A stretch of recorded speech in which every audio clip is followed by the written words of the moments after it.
ঈশ্বৰৰ মহিমা হোক অনন্তকালত জীৱনৰ বৃক্ষ যিসকলে তেওঁৰ আজ্ঞা পালন কৰে তেওঁলোক ধন্য কিয়নো তেওঁলোকে জীৱন বৃক্ষৰ অধিকাৰী হ'ব আৰু দুৱাৰেদি নগৰত প্ৰৱেশ কৰিব প্ৰকাশিত বাক্য 22 অধ্যায় 14 পদ ঈশ্বৰে মানুহক সৃষ্টি কৰাৰ সময়ত মাটিৰ ধূলিৰে গঢ় দি নাকত ফু দি জীৱনৰ উশাহ দিলে আৰু মানুহ জীৱিত প্ৰাণী হৈ পৰিল ঈশ্বৰে জীৱন বৃক্ষ নামেৰে এজোপা গছ এডন বাগিচাত গজিবলৈ দিলে যাতে মানুহে জীৱনত আৰু প্ৰচুৰতাত বৃদ্ধি পাব পাৰে আৰু অনন্ত জীৱনত চিৰকাল জীয়াই থাকিব পাৰে কিন্তু পাপৰ কাৰণে এই ঐশ্বৰিক জীৱন মানুহৰ পৰা হেৰাই গ'ল তেওঁত আৰু জীৱন নোহোৱা হ'ল জীৱনত বৃদ্ধি হোৱাৰ ক্ষমতাও হেৰাই গ'ল আৰু সেইবাবে ঈশ্বৰে তেওঁক জীৱন বৃক্ষৰ ফলৰ পৰা নিষেধ কৰিলে মানুহে এসময়ত হেৰুৱাই পেলোৱা জীৱনটো পুনৰ ঘূৰাই আনিবৰ বাবে যীশু আহিছিল যাতে মানুহে জীৱন পায় আৰু যাতে অধিক প্ৰচুৰ পৰিমাণে পাব পাৰে এই উদ্দেশ্যে বাপ্তিস্মৰ সময়ত মানুহক জীৱনৰ নতুনত্ব লাভ কৰিবলৈ তেওঁৰ মৃত্যু কবৰস্থ আৰু পুনৰুত্থানৰ সাদৃশ্যত একেলগে ৰোপণ কৰা হয় যিজনে নতুন জীৱন লাভ কৰিছে তেওঁক ঈশ্বৰে তেওঁৰ মণ্ডলীৰ বাগিচাত প্ৰয়োজনীয় অভিজ্ঞতা দিয়ে যাতে তেওঁৰ প্ৰচুৰ জীৱনলৈ আৰু অনন্ত জীৱনলৈ পৰিচালনা কৰিব পাৰে এইদৰে যীশুৱে মানুহক কেতিয়াও মৃত্যুবৰণ নকৰা মানুহলৈ সলনি কৰিলে যদি আমি ভালদৰে লক্ষ্য কৰোঁ তেন্তে আদি পুস্তকত আমি দেখা এডেন বাগিচাত যি মানুহ আৰু জীৱনৰ বৃক্ষ অনন্তকালত পবিত্ৰ নগৰ নতুন জেৰুসালেমতো দেখা পোৱা যায় গতিকে ঈশ্বৰৰ সৃষ্টিত যি অনন্তকালীয় সেয়ে হৈছে মানুহ আৰু জীৱনৰ বৃক্ষ সেয়েহে মানুহ আৰু জীৱনৰ বৃক্ষৰ তুলনামূলক অধ্যয়নে আমাৰ আধ্যাত্মিক জীৱনত প্ৰচুৰদানে জীৱন আৰু অনন্ত জীৱন লাভ কৰি আমাক অনন্তকালত উপনীত হোৱাত সহায় কৰে অনন্তকালত আমি জীৱন জলৰ নদীৰ দুয়োকাষে জীৱনৰ গছজোপাক দেখিবলৈ পাওঁ একেদৰে যিহিস্কেল পুস্তকতো আমি নদীৰ পাৰত জীৱন গছৰ দৰে গছ দেখিবলৈ পাওঁ আদি পুস্তকৰ 2য় অধ্যায়তো আমি পঢ়িবলৈ পাওঁ যে জীৱন গছক পানী দিবলৈ এখন নদী বৈ আহিছিল আধ্যাত্মিকভাৱেও আমাৰ বাবে জীৱনৰ গছ হিচাপে গজিবলৈ যীশুৱে পবিত্ৰ আত্মাৰ প্ৰতিজ্ঞা কৰিছে যিটো হৈছে জীৱন্ত জলৰ নদী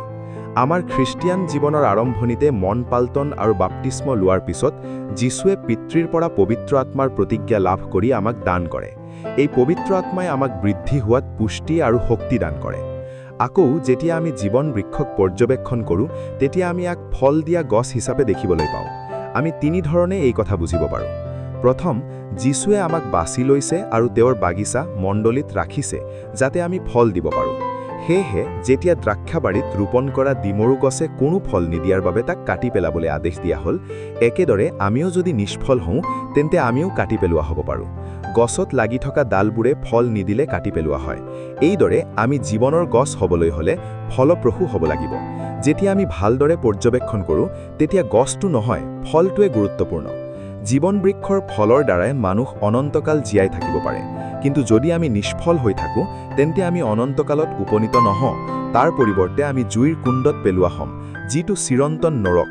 তাদুপৰি আমি ফলপ্ৰসূ হ'বলৈ বাপ্তিস্মদাতা জোৱানে এইটোও কৈছে যে ভাল ফল নিদিয়া প্ৰতিজোপা গছ কাটি জুইত পেলোৱা হ'ব এজোপা গছ তাৰ ফলৰ দ্বাৰা জনা যায় যদি গছ ভাল হয় তেন্তে তাৰ ফলো ভাল হ'ব গতিকে যিসকলে বেয়া ফল উৎপন্ন কৰে তেওঁলোকক কাটি জুইত পেলোৱা হ'ব সেয়েহে আমি ভাল মানুহ হওঁক যিয়ে ভাল ফল দিয়ে দ্বিতীয়তে কেৱল ফল থাকিলেই যথেষ্ট নহয় যি ফল সদায় থাকে এনে ফল থাকিব লাগিব মাৰ্ক 11 অধ্যায়ত আমি এজোপা ডিমৰু গছৰ বিষয়ে পঢ়িবলৈ পাওঁ যিজোপাই হয়তো ফল দিব পাৰিলেহেঁতেন কিন্তু কাৰণ সেইটো ডিমৰু বতৰ নাছিল সেয়েহে যীশুৱে তাত কোনো ফল নাপালে গতিকে তেওঁ ইয়াক অভিশাপ দিলে আৰু ই শুকাই গ'ল আমিও কেৱল নিৰ্দিষ্ট সময়ত ঋতু বা পৰিস্থিতিত ফলপ্ৰসূ হোৱা উচিত নহয় আমি সদায় ফল দিয়া মানুহ হ'ব লাগিব ফল লাগিয়ে থাকক আমি যিবোৰ আধ্যাত্মিক অভিজ্ঞতা লাভ কৰোঁ সেইবোৰে আমাক সদায় ফল লাভ কৰাত সহায় কৰিব লাগিব আৰু আমাৰ জীৱনত প্ৰকাশ পাব লাগিব তৃতীয়তে আমি যেতিয়া জীৱন গছজোপা পৰ্যবেক্ষণ কৰোঁ তেতিয়া ই প্ৰতি মাহে নতুন ফল দিয়ে 12 প্ৰকাৰে ফল দিয়ে ঠিক তেনেদৰে আমাৰ আধ্যাত্মিক জীৱনত বৃদ্ধিৰ লগে লগে আমি নতুন ফল উৎপন্ন কৰিব লাগিব যোহন বাপ্তাইজ্যকে কৈছে ফলবোৰ মনোপালন্তনৰ বাবে মিল খায় মনোপালন্তনৰ দ্বাৰা 2 কৰিন্থিয় 7 অধ্যায়ত উল্লেখ কৰা ফলবোৰ আমাৰ মাজত দেখা পাব লাগিব যেতিয়া আমি বাপ্তিস্ম লওঁ তেতিয়া আমি কোনো বিভাজন নোহোৱাকৈ খ্ৰীষ্টত ঐক্যবদ্ধ হোৱাৰ অভিজ্ঞতা লাভ কৰিব লাগিব পাপৰ পৰা মুক্ত হৈ ঈশ্বৰৰ দাস হৈ আমি পবিত্ৰতাৰ ফল লাভ কৰোঁ যিসকলে পবিত্ৰ আত্মা গ্ৰহণ কৰিছে আৰু আত্মাৰ দ্বাৰা পৰিচালিত হৈছে তেওঁলোকে আত্মাৰ ফল উৎপন্ন কৰিব। যেতিয়া আমি ঈশ্বৰৰ সত্যবাক্য দ্বাৰা জীয়াই থাকোঁ তেতিয়া আমি ধাৰ্মিকতা আৰু পবিত্ৰতাৰ ফল লাভ কৰোঁ। এইদৰে বিভিন্ন আধ্যাত্মিক অভিজ্ঞতাই আমাৰ মাজত নতুন নতুন ফল কঢ়িয়াই আনিব লাগিব। ইয়াৰ দ্বাৰা আমি অতীতৰ অভিজ্ঞতাৰ জৰিয়তে পোৱা আগৰ ফলবোৰ এৰি নোযোৱাকৈ নতুন অভিজ্ঞতা লাভ কৰি থাকিব লাগিব। তেতিয়াহে পৰম গীতত কোৱাৰ দৰে আমিও আমাৰ প্ৰিয় প্ৰভুৰ বাবে নতুন আৰু পুৰণি সকলো সন্তোষজনক ফল সজাই ৰখা লোক হিচাপে সলনি হ'ব পাৰিম। যীশুৰ জৰিয়তে যাৰ মাজত ঈশ্বৰত্বৰ পূৰ্ণতা শাৰীৰিকভাৱে বাস কৰে আমি খ্ৰীষ্টৰ পূৰ্ণতাৰ উচ্চতাৰ পৰিমাপত এজন সিদ্ধ মানুহলৈ উপনীত হ'ম। আমাৰ ঈশ্বৰ যিজন কৃষকে ধৈৰ্যৰে পৃথিৱীৰ বহুমূলীয়া ফলৰ বাবে অপেক্ষা কৰে তেওঁ আমাক উৎকৃষ্ট ফল পাবলৈ মূল্যৱান কৰি তুলিব আৰু আমাক নিজৰ হিচাপে গোটাব। যদি আমি গভীৰভাৱে অধ্যয়ন কৰোঁ তেন্তে আমি দেখিবলৈ পাওঁ যে জীৱনৰ গছজোপা ডাঙৰ হৈ ফল দিবলৈ ফুলি উঠাৰ কাৰণটো হ'ল পানীৰ কাষত ৰোপণ কৰা। ঈশ্বৰে আমাক তেওঁৰ বহু পানীৰ কাষৰ দ্ৰাক্ষা বাগিচাত ৰোপণ কৰিছে যাতে আমি ফলৱন্ত আৰু সমৃদ্ধশালী হওঁ। তেওঁ আমাক বহু পানীৰ কাষত ভাল মাটিত ৰোপণ কৰিছে যাতে আমি ফল দিব পাৰোঁ। এইদৰে আমি দীঘলীয়া আৰু মহত্বৰ ক্ষেত্ৰত ন্যায্য বৃদ্ধি পাই আমাৰ জীৱনত 100 গুণ ফল দিব লাগিব। এতেকে ইজৰাইলীসকলৰ দৰে আমিও ঈশ্বৰক ত্যাগ কৰিব নালাগে, যিজন হৈছে জীৱন জলৰ ভূমুক। কাৰণ ঈশ্বৰেই বৃদ্ধি কৰিলে, কিন্তু আমি দ্ৰাক্ষালতাই যদি প্ৰভুক ত্যাগ কৰোঁ তেন্তে আমি শুকাই যাম আৰু বিনষ্ট হ'ম। গতিকে ইয়াৰ পৰা হাত সাৰিবলৈ হ'লে আমি কিছুমান কথাৰ যত্ন ল'ব লাগিব। প্ৰথমতে জিৰিমিয়াৰ 17 অধ্যায়ৰ দৰেই আমিও পানীৰ কাষত ৰোপণ কৰা গছৰ দৰে হ'ব লাগিব, আৰু যিয়ে নদীৰ পাৰত নিজৰ শিপা বিস্তাৰ কৰে প্ৰভুৰ ওপৰত বিশ্বাস ৰাখি প্ৰভুক আমাৰ আশা কৰি তুলিব লাগিব। যিহেতু মানুহ আৰু ৰাজকুমাৰৰ ওপৰত আস্থা ৰখাতকৈ প্ৰভুৰ ওপৰত আস্থা ৰখাটো উত্তম, আমি আমাৰ ঈশ্বৰক বিশ্বাস কৰা উচিত। লগতে যিহেতু তেওঁলোকে আমাক সহায় কৰিব নোৱাৰে গতিকে আমি তেওঁলোকত বিশ্বাস কৰা উচিত নহয়, বৰং সদায় ঈশ্বৰত বিশ্বাস কৰা উচিত। যিজনে মানুহৰ ওপৰত ভৰসা কৰে আৰু যাৰ হৃদয় প্ৰভুৰ পৰা আঁতৰি যায় তেওঁ অভিশপ্ত। গতিকে আনে যিয়েই বিশ্বাস নকৰক কিয় আমি প্ৰভুৰ নাম মনত ৰাখিব লাগিব, যিজন আমাৰ সহায় আৰু আমাৰ ঢাল, আৰু কেৱল তেওঁক বিশ্বাস কৰিব লাগিব। এনে মানুহেই কেৱল লৰচৰ নোহোৱাকৈ স্থিৰ হৈ থাকিব পাৰে। গতিকে আমি ফলপ্ৰসূ হ'বলৈ হ'লে প্ৰভুৰ ওপৰত বিশ্বাস কৰাটোৱে যথেষ্ট নহয়। ইয়াৰ পৰিৱৰ্তে আমি সেইসকল হ'ব লাগিব যিদৰে জিৰিমিয়াৰ 17 অধ্যায়ত উল্লেখ কৰা হৈছে। আমি কেৱল আমাৰ প্ৰভুৰ ওপৰত আশা ৰাখিব লাগিব।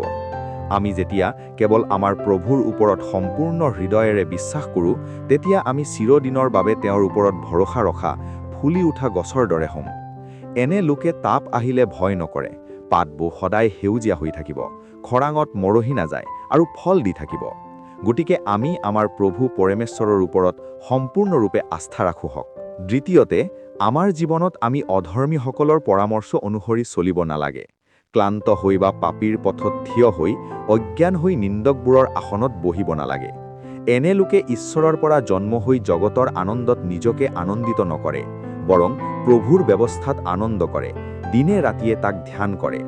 এই লোকসকল এনেকুৱা যিসকলে ঈশ্বৰৰ বাক্যক অগ্ৰাধিকাৰ দিয়ে, প্ৰতিদিনে পঢ়ি আৰু ধ্যান কৰি নদীৰ পাৰত ৰোপণ কৰা, পাত জয় নপৰা, সদায় ফল দিয়া গছৰ দৰে হয়। পানী খোৱা এনে পচন্দ আৰু উত্তম গছবোৰে পবিত্ৰ নগৰী নতুন জেৰুজালেমত প্ৰৱেশ কৰিব আৰু সান্তনা লাভ কৰিব। তৃতীয়তে, আদি পুস্তকৰ 3 অধ্যায়ত মানুহে সেইদিনা এডনবাৰীয়াত থকা জীৱন বৃক্ষৰ ফলৰ অংশ হেৰুৱাই পেলাইছিল। কিন্তু প্ৰকাশিত বাক্য 22 অধ্যায়ত আমি দেখিবলৈ পাওঁ যে অনন্তকালত মানুহৰ পুনৰ জীৱন বৃক্ষৰ অধিকাৰ থাকিব। ইয়াক লাভ কৰিবলৈ আমি এই পাৰ্থিৱ জীৱনত সাৱধান হ'ব লাগিব। আমি আগতে প্ৰকাশিত বাক্য 22 অধ্যায়ত দেখাৰ দৰে আমি তেওঁৰ আজ্ঞা পালন কৰা সকল হ'ব লাগিব। পতিত নোহোৱাকৈ ঈশ্বৰৰ ৰাজ্যত প্ৰৱেশ কৰিবলৈ আমি সেইসকল হ'ব লাগিব যিসকলে যীশুৰ বাক্য শুনি সেইবোৰ পালন কৰে। গতিকে ঈশ্বৰৰ ওপৰত সম্পূৰ্ণ আস্থা ৰাখি দিনে ৰাতিয়ে তেওঁৰ বাক্যৰ ধ্যান কৰি তেওঁৰ বাক্য অনুযায়ী জীৱন যাপন কৰি আমি দুৱাৰেৰে নগৰত প্ৰৱেশ কৰি জীৱন বৃক্ষৰ অধিকাৰ লাভ কৰিম।